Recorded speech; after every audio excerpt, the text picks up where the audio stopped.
The Hummingbird Cafe was one of those few Leithonian establishments that boasted a long tenure, aided mostly by the fact that they had surrendered to Arian rule almost the very day it had been declared.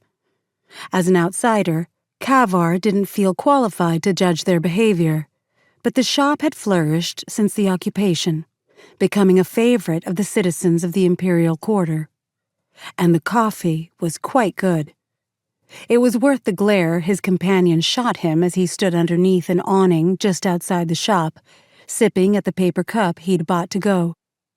Outside, dusk was falling over the city.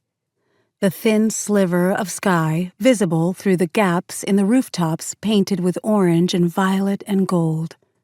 At street level, the shadows were deep enough that the lamps had been lit, dappling the narrow streets in alternating swaths of light and shadow.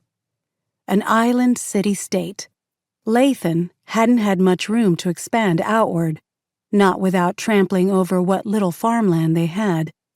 So over the centuries, the city had expanded up. It became a maze of looming buildings and narrow streets, divided by two large thoroughfares.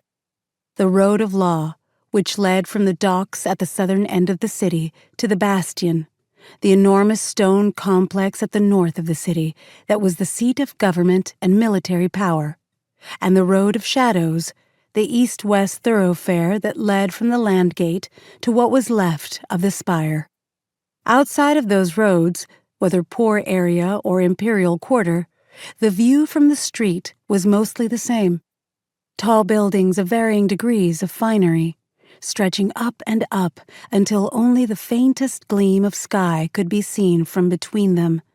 Rooftops crisscrossed by rickety-looking bridges that only the very brave or the very foolish used and everyone else avoided. In Leithon, even before the occupation, it was a generally held truth that respectable business only occurred close to the ground. But Cavar wasn't interested in respectable business, and he'd had a tip from a reliable source that if he kept his eyes turned skyward, he might find something worth seeing. "I don't understand why we're here," his companion remarked, leaning against the wall beside him and folding her arms across her chest.